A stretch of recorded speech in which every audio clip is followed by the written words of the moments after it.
বাজারে এলো চার্লসের প্রতিকৃতি সম্মিলিত নতুন ব্যাংকনোট।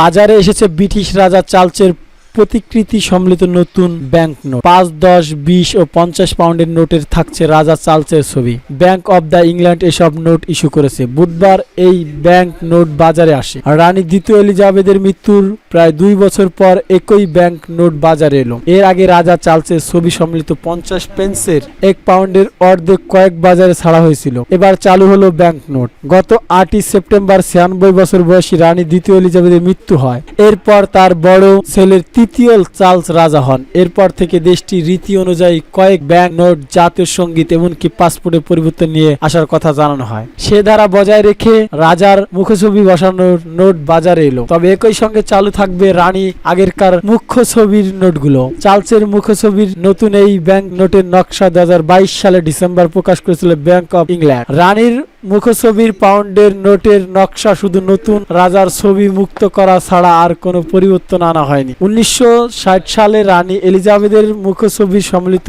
নোট বাজার ছাড়া কোনো রাজা বা রানীর ছবি সম্মিলিত সেই নোটটিও ছিল ইংল্যান্ডের ইতিহাসের প্রথম। দেশটি বাজারে বর্তমান 450 কোটি নোট প্রচলিত রয়েছে, মূল্য 8000 কোটি পাউন্ড। এ বিষয়ে দেশটির কেন্দ্রীয় ব্যাংক বলেছেন, শুধু ছেঁড়া ফাটা নোটগুলোই পরিবর্তন ও চাহিদার ভিত্তিতে বাজারে এসব নতুন নোট তৈরি করা হবে, যাতে পরিবেশ ও অর্থনীতিতে কোনো প্রভাব না পড়ে।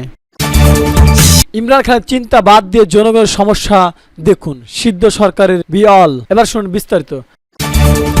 পাকিস্তানের তেহরিক ইনসাফ পিটিআই এর প্রতিষ্ঠাতা ইমরান খানের দিকে মনোনিবেশ না করে জনগণের সমস্যার সমাধানের অগ্রাধিকার দেওয়ার আহ্বান জানিয়েছেন পাকিস্তান পিপি চেয়ারম্যান বিলাওয়াল ভুট্টো জারদারি। বৃহস্পতিবার পাকিস্তান ইসলাম ভিত্তিক দৈনিক দ্য এক্স এক প্রতিবেদনে বলা হয়, বিলাওয়াল জোর দিয়ে সিদ্ধ সরকারকে জনগণের চাহিদা ও উদ্যোগগুলিকে প্রাধান্য দিতে বলেছেন। বিলাওয়ালা বলেন, পাকিস্তান জনগণের বিদ্বেষের রাজনীতিক অগ্রাহী নয়, তারা তাদের সমস্যার সমাধান চায়।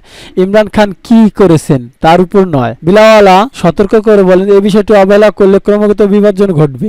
আমাদের অবশ্যই আমাদের কাজের প্রতি নজর দিতে হবে। সিদ্ধুর মুখ্যমন্ত্রী সৈয়দ মুরাদ আলী শাহ তাকে কঠিন অর্থনৈতিক পরিস্থিতি এবং বিভিন্ন প্রকল্পের জন্য ফেডারেল তহবিল সংক্রান্ত অনিশ্চিত সম্পর্কে অবহিত করেছেন বিলাওয়াল। তিনি আশ্বাস দিয়ে বলেন, আমরা এই চ্যালেঞ্জগুলিতে মোকাবেলার কোনো কষ্টরত ছাড়ব না। আমি জানি প্রধানমন্ত্রী শাহবাজ শরীফ তার প্রতিশ্রুতি পূরণ করবেন এবং বাজেটের আগে এই সমস্যাগুলি সমাধান করবেন। প্রচলিত রাজনীতির উপর হতাশা প্রকাশ করলে বিলাওয়াল বলেন, ইসলামবাদের ঘৃণার রাজনীতিতে জনগণ খুবই হতাশ এবং সত্য এ ধরনের রাজনীতি সারা দেশে প্রচলিত। সরকার এবং সকলের উচিত জনসাধারণের সমস্যাগুলির দিকে মনোনিবেশ করা এবং তাদের কণ্ঠস্বর হওয়া উচিত। আমরা সমাধান খুঁজতে একসঙ্গে কাজ করব। হজ পালনের রাজনৈতিক স্লোগান দেয়া যাবে না। এবার শুনুন বিস্তারিত। পবিত্র হজ পালনের উদ্দেশ্যে সৌদি আরবের অবস্থানরত মুসল্লিদের রাজনৈতিক স্লোগান থেকে বিরতি থাকার আহ্বান জানিয়েছেন দেশটির হজ মন্ত্রী তৌফিক আল রাবিয়া। চলমান গাজা মুসলিম বিশ্ব সহ বিভিন্ন অঞ্চলে ইসরায়েলি বর্বরতার বিরুদ্ধে প্রতিবাদ হচ্ছে, এমন একাংশ থেকে এই নিষেধাজ্ঞা দিল সৌদি আরব। গত 6 জুন সাংবাদিকদের এক প্রশ্নের জবাবে সৌদি হজমন্ত্রী বলেন, হজ প্রার্থনা জায়গা, রাজনৈতিক স্লোগানের জন্য এটা বিবেচ্য নয়। হজ আদাধন্য, প্রশান্তি এবং আধ্যাত্মিকতা সর্বোচ্চ স্তরের প্রার্থনা। তিনি আরও বলেন, হজযাত্রীদের রাজনীতিক, ধর্মীয় ও সাম্প্রদায়িক স্লোগান দেয়া এখতিয়ার নেই। যদি কোনো ব্যক্তি বা গোষ্ঠী রাজনৈতিক কার্যক্রমে অংশ নেয় তবে তাকে শাস্তির মুখোমুখি হতে হবে। সৌদি সুপ্রিম কোর্ট বৃহস্পতিবার ঘোষণা করেন, 14 জুন থেকে এবছরে হজ শুরু হবে আর ঈদ উল আজহা পালিত হবে 2 দিন পর 16 জুন। সৌদি আরবের মত প্রকাশের স্বাধীনতা থেকে শুরু করে কঠোরভাবে রাজনীতিক নিষিদ্ধ।